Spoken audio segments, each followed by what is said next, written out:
My name is Christopher Smith, and I'm going to be talking about what happened to my son Alex. And how old is Alex now? Alex is 10 now. Okay. And he had an adverse reaction to the polio vaccine when he was 18 months. So how was he before that?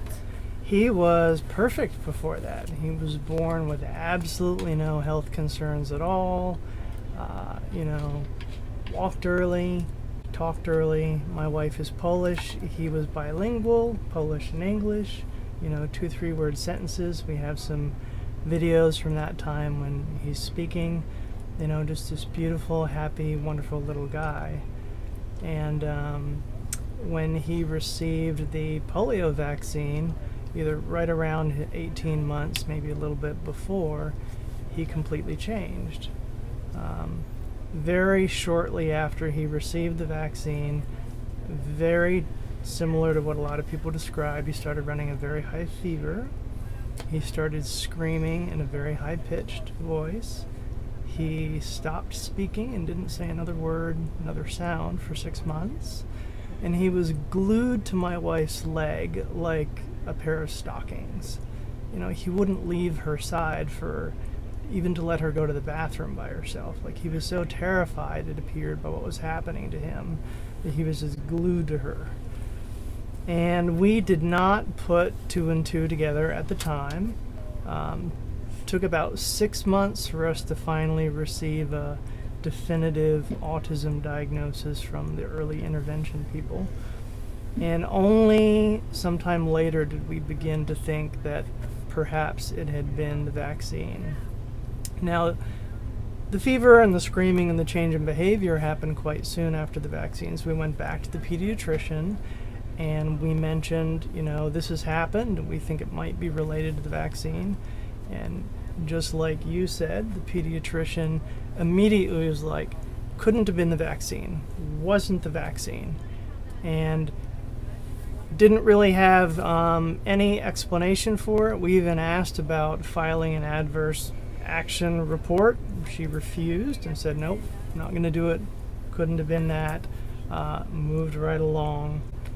And so that began our journey of, learning about autism and trying to help our son. Now, I should add that we have an older daughter who's Amanda, and she is 12 now. And we had even seen with her starting to have some reactions to the vaccines. Like, we were always on the delayed schedule. We were always skeptical, slowing down, but we still participated in the process. And we had seen with Amanda that every time she got vaccinated, her reactions were getting a little bit worse.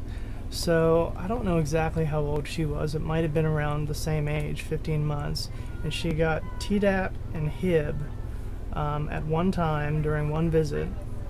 She had never thrown up to that entire point of her life, never vomited.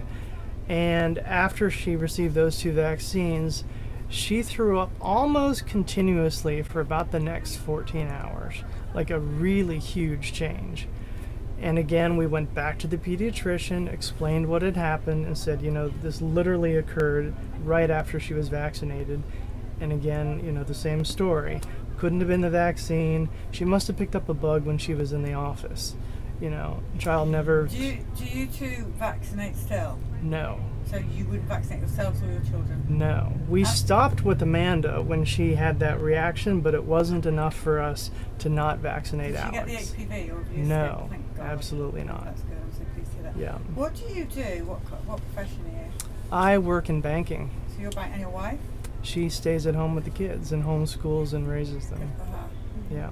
So before all of this, you didn't. What were you? What was your stance on vaccines? I didn't really have one.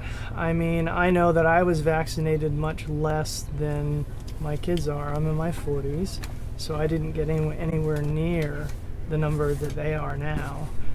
And I think I had probably a little bit of skepticism about it, but of course you want to believe that your doctor is telling you the truth. Sure, of course. You want to believe when they tell you that vaccines are safe, and we were naive even after. But as somebody on Periscope said earlier, and another thing, and they're quite right, is we are brought up to obey. It's true. Isn't that true? Yeah. You know, I come from a family on my father's side, military, and children should be seen and not heard. Yeah. Right. That was the rule in the house. Yeah, and that's how I was raised too. And that, you know, and Dale was raised completely opposite. You know, tree hugging, fun loving stuff, with no discipline whatsoever, from what I can see. But he questions things, and his kids are healthy because he questions things. And Right. I kick myself of being brainwashed at school, being brainwashed by the naval family, and brainwashed. Mm-hmm. Yeah. If I could do it all again, hey? Thank you. All right, let's hear your story.